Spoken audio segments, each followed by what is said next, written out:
ทั้ง researcher นักวิจัยของทั้ง Medtech แล้วก็ทั้งมหาวิทยาลัยร่วมกันทำนะคะก็ตอนนี้ก็เริ่มมี Special Interest Group เกิดขึ้นมานะคะแล้วก็จะทำงานอย่างมุ่งมั่นกับทีม SSME ซึ่งเดี๋ยวตอนบ่ายนี้ก็จะมีการดำเนินการต่อประชุมนะคะเพื่อที่จะผนึกกำลังกันนั้นก็ในนามของทีม Working Group นะคะก็ขออนุญาตนะคะให้คริสซิงนะคะซึ่งเป็น President SRI Global Leadership นะคะได้เล่าสู่ให้เราฟังนะคะในเรื่องของ SRI Global Service Research Project Trend and Industry.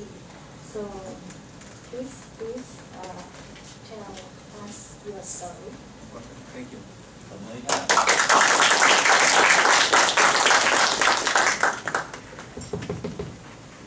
All right, thank you, Ashley, and thank you all for being here.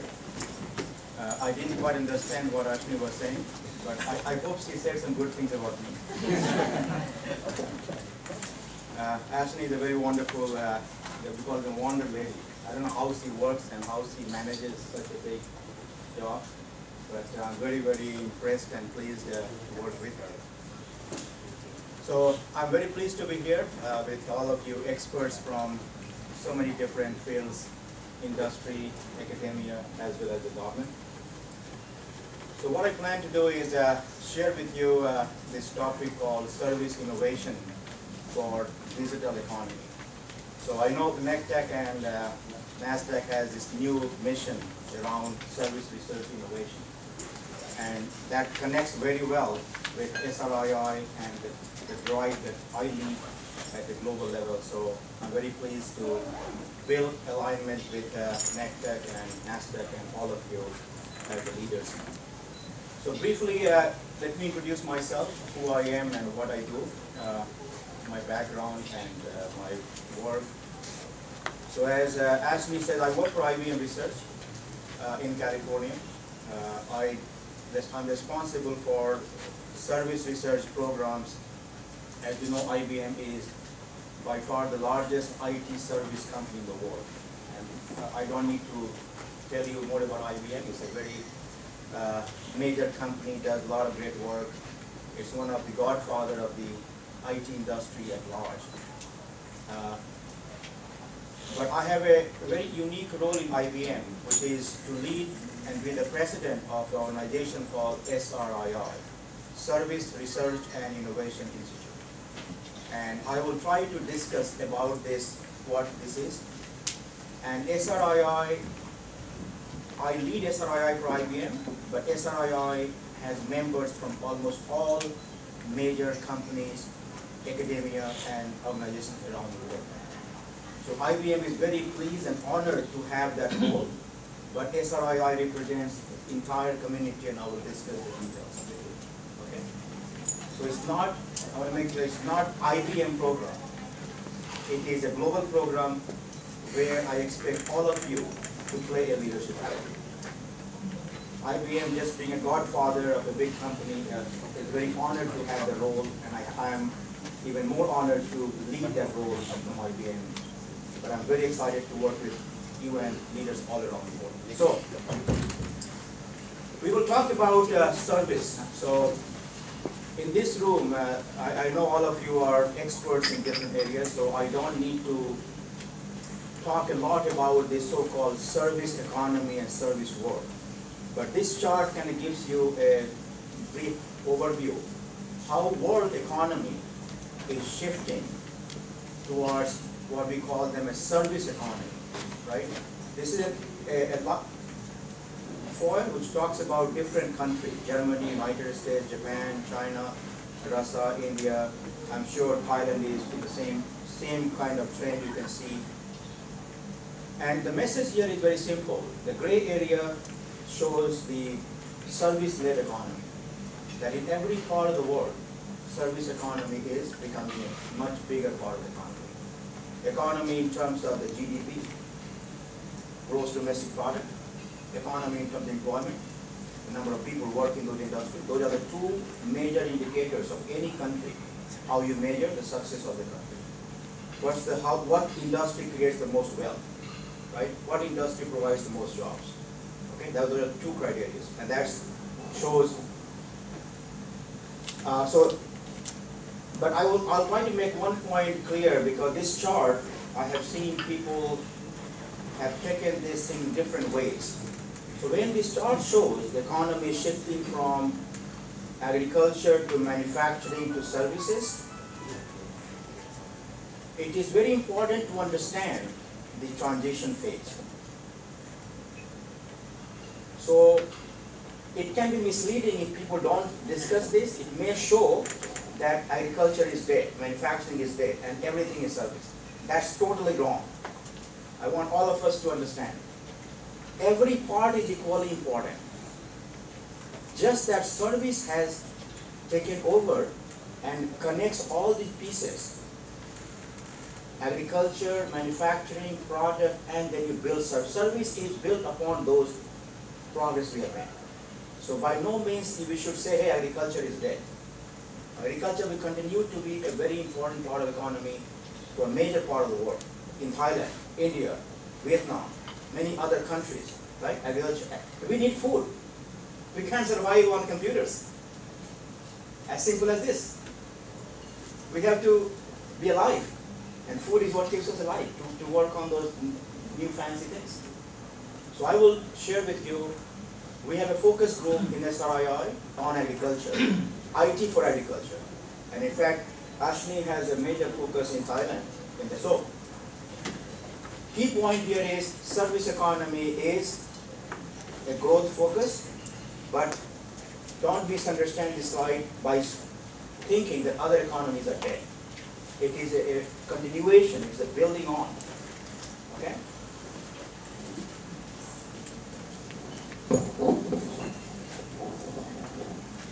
Okay. All right, just to, is it better? Maybe you volume.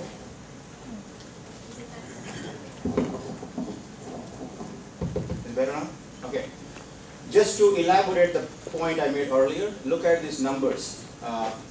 The GDP of different countries. United States almost 80%. In fact, to be more precise, United States service economy is 83% today, even higher than this number. And you can see different part of the world. China is 40-some%, and I was discussing my experience about China with some of you last night in the dinner. I was in China a few months ago as a part of a delegation. Chinese government invited about 20 people from around the world to look at their economy, and particularly service economy, and how we can further drive this thing. So we were there for 10 days, and we gave a report on the Chinese economy to the Chinese Prime Minister. And we met with the Chinese Prime Minister for 45 minutes, face to face. And his response was, he is not at all happy the Chinese economy, service economy is in 40%. He wants to go to 80%. And they will do anything possible, spend all the money and resources to make Chinese economy very much in line with the United States economy. So that shows how government of big countries, I'm sure in Thailand, your government, your organizations are equally focused to continue to drive, but the key point is all major economies are moving in the direction, okay? Look at this chart again, just to give you historical perspective of the United States. How many people in the US worked in service sectors in 1900, 30%. In 1950, in 20 years, went from 30 to 62%. Today, more than 83% people work in service industry. Okay? And I will also discuss the service is a very broad term. And in fact, it's a dynamic term. Service means different things to different times. What service meant in the past, it means different today. And in 10 years, 20 years down the road, it will have a different meaning. Okay? How we do business, it will be completely transformed. Okay? And primarily because of a lot of ICT. IT has built health. How you sell flowers, and I have a flower shop in California. We used to go buy from a shop. Now that shop is out of business. Now they changed. You don't have to go to shop, it's all internet. and they get its flower delivered to your home from different places in the world. I get a better price, better selection, no shop. It's all home delivered. You click on the computer. So just to give you an example of how models are changing. We could have never thought about it a few years ago. So services, the world is being redefined. Okay? All of us have to think. Google, Facebook, Twitter, these are examples of new services, right? We could have never thought of this economy before, right? Google is bigger than many companies in the world, market capital of Google. What Google does, it gives you information. That's a service, okay? So my challenge to all you experts is to innovate those future of services. And other important thing is, think of value-add services. Gone are those days you can just be happy selling hamburgers or flowers. They are important. There are a lot of people who will continue to do this. But leaders like you have to think forward. Look at value-added service. That's what creates more wealth, gives you higher productivity, higher quality of life, right? Google provides service, but high-value service. They don't sell hamburgers. Very important, okay? So, this is a very interesting sort of, it connects with our human civilization. Why is service becoming so predominant, right? And look at where we have come from, right? From monkey generation to human being, right? What led is the following. We look for better productivity, right?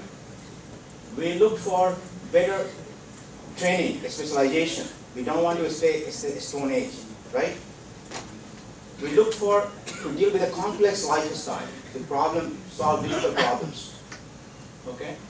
And look for better quality of life, and that requires all of us to connect at a global level.